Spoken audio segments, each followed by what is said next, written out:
Fala pessoal, Francisco aqui mais uma vez, e hoje nós vamos conhecer um componente muito útil no nosso estudo dos diodos. Então nós já vimos que um diodo diretamente polarizado, ele vai permitir a passagem de corrente com uma pequena queda de tensão que depende do material com o qual esse componente ele é constituído. Essa é a região que nós chamamos de região de polarização direta. Quando nós temos o diodo reversamente polarizado, o que é que acontece? Nós praticamente vamos ter um circuito aberto, ou seja, não vai existir a passagem de corrente do anodo para o cátodo, mas a partir de um determinado valor de tensão, ocorre um efeito no interior do diodo chamado efeito avalanche, que faz com que exista uma corrente circulando do cátodo para o anodo. O que é esse efeito avalanche? O efeito avalanche acontece quando o potencial elétrico aplicado ao diodo aumenta ao ponto de fazer com que os elétrons livres da região de depleção ganhem energia suficiente e sejam movimentados com uma velocidade muito alta.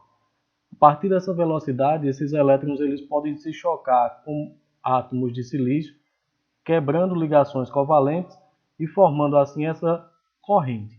Observou-se, entretanto, que é possível modificar a composição dos materiais P e N no diodo, de modo que esse efeito avalanche ocorra em valores de tensões mais baixos. Essa modificação acontece devido a um efeito chamado efeito Zener. Diferente do efeito avalanche, o efeito Zener ele não provoca a movimentação dos elétrons livres dentro da região de depleção.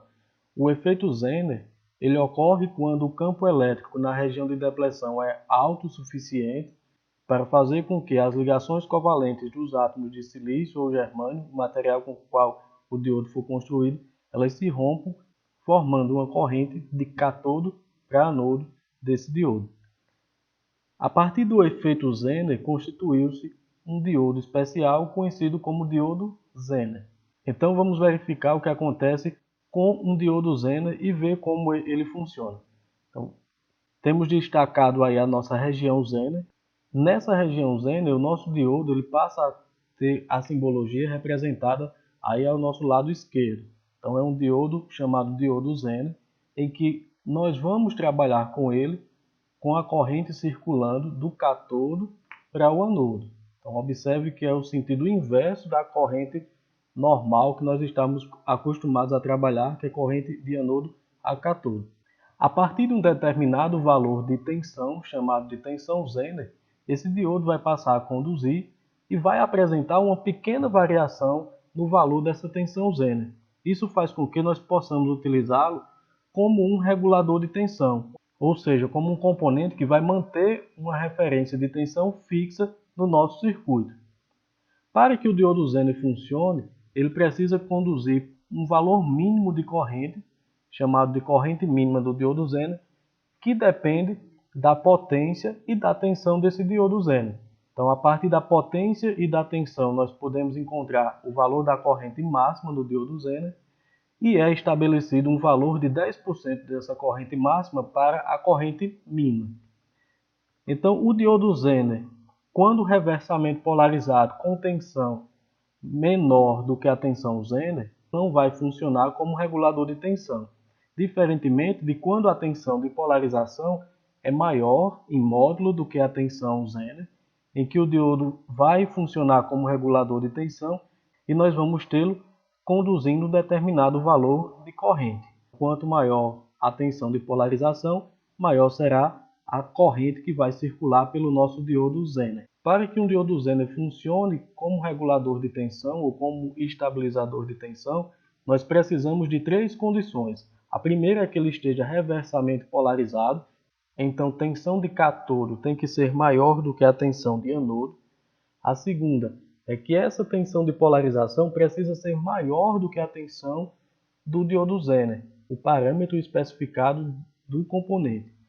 E a corrente que circula por esse diodo ela precisa ser maior do que a corrente mínima e menor do que a corrente máxima. Vamos verificar o funcionamento de um diodo Zener a partir de uma simulação simples lá no Proteus. Observe que nós temos um circuito formado por uma fonte, um resistor e um diodo Zener. Esse é o símbolo do diodo Zener aqui no Proteus. Esse é um diodo Zener de 3,3 volts por 1 watt. Ou seja, ele vai permitir a passagem de corrente a partir dessa tensão de 3,3 volts. Modificando o valor da tensão da fonte para 1,5 volts, iniciando a simulação, observamos que o diodo Zener não permitiu a passagem de corrente, ou seja, ele está reversamente polarizado, mas a sua tensão de polarização é menor do que a tensão Zener. Observe aí a corrente desprezível, apenas aquela corrente de fuga que nós sabemos que o diodo reversamente polarizado ele apresenta. Se eu aumento essa tensão de polarização, vamos colocar 4 volts, nós já vamos observar que o diodo Zener manteve a tensão em aproximadamente o seu valor de tensão Zener. Então, tem uma tensão sobre o diodo de 3,22 volts e já há uma corrente circulando por esse circuito de 2,36 aproximadamente miliamperes. Por que essa corrente tem esse valor? Veja, se o diodo Zener ele funciona como um regulador de tensão, nós podemos considerar que entre os terminais do diodo Zener nós temos aproximadamente uma fonte de tensão constante. De quantos volts? De 3,3 volts no caso do diodo N4728A. Então, se nós fizermos a análise de malha para esse circuito, tem uma tensão de 0,7 volts sobre um resistor de 330 ohms, o que provoca uma corrente de aproximadamente 2,12 mA. Segundo a simulação do Proteus, nós temos uma corrente de 2,36 mA, muito próximo do valor que nós tínhamos calculado. O que é que acontece se eu aumentar o valor dessa fonte de tensão para 7 volts, por exemplo? Iniciando a simulação, nós observamos que o diodo Zener continua com a tensão em torno dos 3,3 volts, que é característica desse componente, e a corrente aumentou. Por que a corrente aumentou? Porque agora eu tenho uma diferença de potencial, eu tenho uma tensão maior sobre o meu resistor R1. Fazendo o cálculo, nós temos 7 volts da fonte de tensão menos 3,3 volts do diodo Zener, dividido por 330 ohms, me resulta em uma corrente de aproximadamente 11,21 mA. O Proteus obteve uma corrente de 11,19 mA. Então esse é o funcionamento do diodo Zener. A partir do momento em que a tensão de polarização é maior do que a tensão Zener, ele vai manter a tensão sobre os seus terminais anodo e catodo igual ao valor da tensão Zener, aproximadamente igual, porque como nós vimos existe uma ligeira inclinação naquela curva característica, o que me indica uma resistência interna a esse componente. No modelo onde nós desprezamos a resistência interna do diodo, nós podemos considerá-lo como uma fonte de tensão constante com valor igual ao próprio valor da tensão Zener. Observando o funcionamento do circuito para um outro diodo Zener, nós temos agora um diodo, um N4735A, que é um diodo com tensão Zener de 6,2 volts e potência máxima de 1 watt. Quando esse diodo é polarizado a partir de uma fonte de tensão de 3 volts é menor do que a tensão Zener, 2,2, então o diodo não vai permitir a passagem de corrente, como nós podemos observar. Temos apenas uma pequena corrente de fuga e a tensão sobre o diodo exatamente igual à tensão de polarização. Como não há passagem de corrente no circuito, não há queda de tensão sobre o resistor R2. Nesse momento, se eu aumento a tensão de polarização do meu diodo, colocando para 7 volts, nós já podemos observar que o diodo Zener ele tem uma tensão agora de 6,14 volts e já surge uma corrente de 2,6 mA. Vamos verificar teoricamente qual seria o valor de corrente para esse diodo. Então eu tenho uma tensão de polarização de 7 volts e uma tensão Zener de 6,2 volts, que resulta em uma tensão de 0,8 volts sobre o diodo de 330 ohms. Isso resulta em uma corrente de 2,42 mA. Lá o Proteus obteve uma corrente de 2,6 mA, temos aí uma corrente muito próxima da nossa corrente calculada. Observando quais seriam os valores limites de corrente para esse diodo, um N4735, nós sabemos que ele é um diodo de 1 watt por 6,2 volts. Então a corrente máxima desse diodo é 1 watt dividido por 6,2 volts, que é 161,29 miliamperes. Qual a corrente mínima do diodo Zener? A corrente mínima do diodo Zener é a corrente máxima dividido por 10, ou seja, 10% do valor da corrente máxima. Então, para que esse diodo funcione na região Zener, nós vamos precisar de uma corrente mínima de 16,13 aproximadamente miliamperes. Nesse caso, nós podemos observar que nós não estamos ainda com o diodo operando na região Zener. Isso justifica o fato de que a tensão sobre o diodo ter sido menor do que os 6,2 volts que nós temos no datasheet.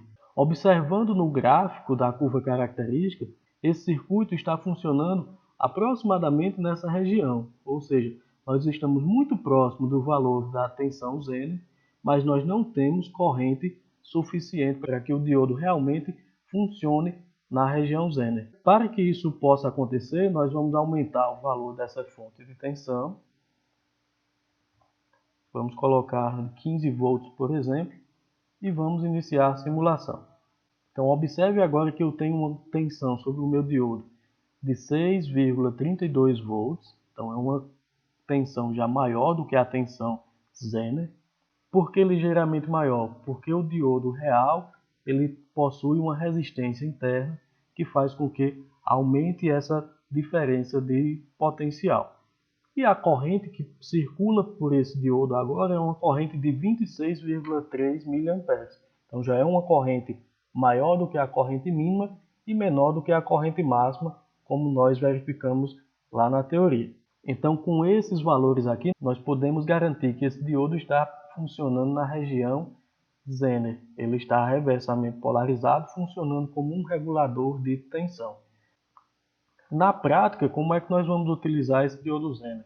Esse diodo Zener ele vai ser instalado em paralelo com a carga ou com aquele elemento ao qual você precisa manter um nível de tensão fixo, um nível de tensão estável. Lá no circuito da nossa fonte de tensão linear, nós já temos a etapa da transformação, que segue para um circuito retificador e que na última aula nós vimos como projetar filtros capacitivos para diminuir a ondulação de tensão dessa fonte.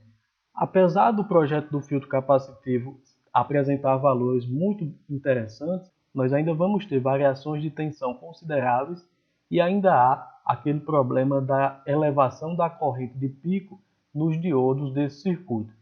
Então, uma forma de reduzir esse problema é adicionar em paralelo com o nosso filtro capacitivo um diodo Zener. Esse diodo Zener vai permitir que a tensão aplicada à nossa carga ela seja o mais estável possível e não vai provocar aquele pico de corrente que nós vimos na última aula. Bom, então para finalizar, hoje nós conhecemos um componente novo chamado diodo Zener, cujo símbolo é apresentado aí no desenho. A observação que eu queria fazer é que sempre o diodo Zener, para funcionar como regulador de tensão, ele precisa que a corrente flua do cátodo para o anodo. Então eu preciso que esse diodo Zener ele funcione reversamente polarizado para que ele tenha essa função de regulador de tensão. Todo diodo Zener ele vai ser especificado por dois parâmetros, que são a tensão Zener, a tensão que ele vai iniciar a condução e a tensão que ele vai manter entre seus terminais e a potência máxima que ele suporta. A partir desses dois parâmetros, nós podemos calcular a corrente máxima e a corrente mínima, como nós vimos. Existem dois modelos para o diodo Zener. O modelo ideal, em que eu substituo o diodo Zener por uma fonte de tensão, cujo valor dessa fonte de tensão é o próprio valor do parâmetro da tensão Zener. Observe que o polo positivo dessa fonte de tensão deve ser conectado no polo do cátodo do diodo Zener e o polo negativo no anodo do diodo Zener. E o modelo real do diodo Zener, ele insere a essa fonte de tensão uma pequena resistência interna. mas na maioria das vezes apenas o modelo ideal já vai ser suficiente para que nós possamos fazer todos os nossos cálculos e as nossas definições necessárias do circuito. Essa foi a aula de hoje, espero que vocês tenham gostado. Nas próximas aulas nós vamos estudar ainda outras aplicações desse diodo Zener e ver circuitos mais próximos dos circuitos reais, onde nós vamos poder aplicar esse componente. Qualquer dúvida, não hesitem em entrar em contato, pode deixar o comentário aí embaixo que eu vou responder. E não esqueça de se inscrever para já ir acompanhando esse projeto dessa fonte de tensão.